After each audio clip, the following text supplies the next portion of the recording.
దేవుని పరిశుద్ధ నామానికి మహిమ కలుగునుగాక. ఈరోజు దేవాది దేవుడు మనల్ని ప్రేమించి మనకు అనుగ్రహిస్తున్న వాగ్దాన సందేశము యాకోబు రాసిన పత్రిక 2వ అధ్యాయము 8వ వాక్యము. మెట్టుకు మీ వలె మీ పొరుగు వారిని ప్రేమింపవలెను. ఆమేన్.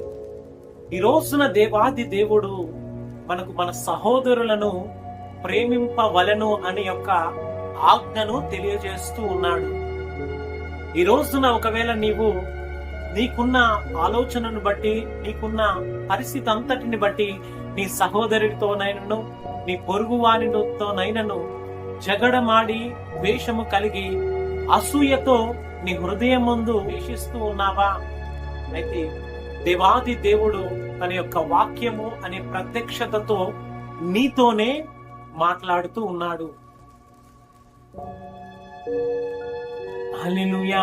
పరిశుద్ధ గ్రంథమైన బైబిల్లో మనము చూసినట్లయితే మరి యోహాను రాసిన సువార్త 3వ అధ్యాయము 15వ వాక్యంలో ఇలాగున రాసి ఉన్నది: దేవుడు లోకాన్ని ఎంతో ప్రేమించెను కాగా తన అద్వితీయ కుమారుడిగా పుట్టిన వాని యందు విశ్వాసం ఉంచువాడు నశించక నిత్య జీవము పొందును గాక అని తెలియజేశాడు. అంటే దేవాది దేవుడు ఈ లోకాన్నే ఎంతగానో ప్రేమించాడు. ఈ లోకంలో ఉన్న ప్రతి మనుషులందరినీ ఆయన ప్రేమించి ప్రతి మనిషిలో ఉన్న ఆ యొక్క క్రోధము, కోపము, అవిధేయత, అసమాధానము, పాపమును బట్టి మరి దేవుడు తాను మొదటిగా మనల్ని ప్రేమించి తన యొక్క ఒక్కగానొక్క కుమారుడైన యేసుక్రీస్తు ప్రభువుని మరి మరణానికి అప్పగించాడండి.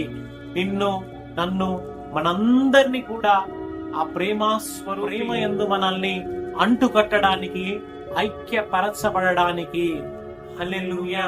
దేవాది దేవుడు పరిశుద్ధ గ్రంథములో నిన్ను వలె నీ పొరుగువాని నీవు ప్రేమించవలెను అని ఒక వాగ్దానాన్ని చేసి ధర్మశాస్త్రం అంతయు ప్రేమ తత్వాన్ని బట్టి ఆయన ముగించి ఉన్నాడు. శుద్ధ గ్రంథమైన బైబిల్లో మనం గమనించినట్లయితే యోహాను రాసిన పత్రిక 3వ అధ్యాయము 14వ వాక్యము: మనము సహోదరులను ప్రేమించుచున్నాము కనుక మరణము నుండి జీవములోనికి దాటి ఉన్నామని ఎరుగుదుము.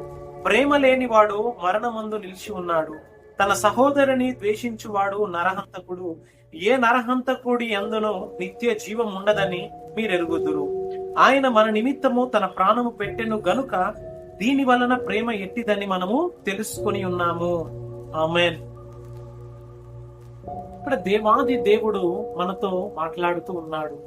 మనం సహోదరులను ప్రేమించుచున్నాము కాబట్టి మరణములో నుంచి మనము జీవములోనికి దాటి ఉన్నాము అని తెలియజేస్తూ ఉన్నాడు. అంత మాత్రమే కాకుండా తన సహోదరుని ద్వేషించువాడు గుడ్డివాడై ఉండి మరి చీకటిలో నడుచువాడుగా ఉన్నాడు అని పరిశుద్ధ గ్రంథము తెలియజేస్తూ ఉన్నది. మరి గుడ్డివాడు తను ఎక్కడికి వెళ్తున్నాడో తను తెలియకనే వెళ్లువాడగా ఉంచు ఉన్నాడు. మరి నేను ప్రకటిస్తున్న వాక్య భాగము దేవుడు ప్రేమాస్వరూపి అయి ఉండి నీలో ఆ యొక్క ప్రేమ తత్వాన్ని నాటాలని, ప్రేమ యందు నిన్ను నిలవబెట్టాలని తన ప్రాణాన్నే దేవుడు ధారపోశాడు. ఇదిగో ఆయన ప్రేమ ఎట్టిదో, ఎలాంటిదో మనకు తెలియజేస్తూ ఉన్నాడు. దేవునికి మహిమ కలుగునుగాక. పరిశుద్ధ గ్రంథమైన బైబిల్లో మనం గమనించినట్లయితే శాశ్వతమైన ప్రేమతో నేను నిన్ను ప్రేమించుచున్నాను కనుక విడువక నీ ఎడల కృప చూపుచున్నాను. ఆమేన్. ఇక్కడ దేవుడు శాశ్వతమైన ప్రేమతో మనల్ని ప్రేమిస్తూ ఉన్నాడండి. కనుకనే విడువని ప్రేమ కలిగి, ఎడబాయని ప్రేమ కలిగి ఇంకనూ మనల్ని కనికరిస్తూ ఉన్నాడు. హల్లెలూయా. ఈ రోజున ఆ ప్రేమాస్వరూపి అయిన దేవుడు నిన్ను ప్రేమ యందు నిలవబెట్టాలని తన ప్రాణాన్నే ధారపోసిన దేవుని యొక్క మాటలు వింటున్న నీవు ఒకవేళ సహోదరుని ద్వేషిస్తూ ఉన్నావా?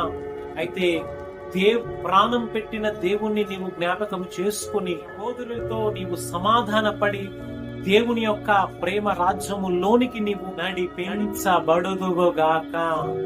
ఆమేన్.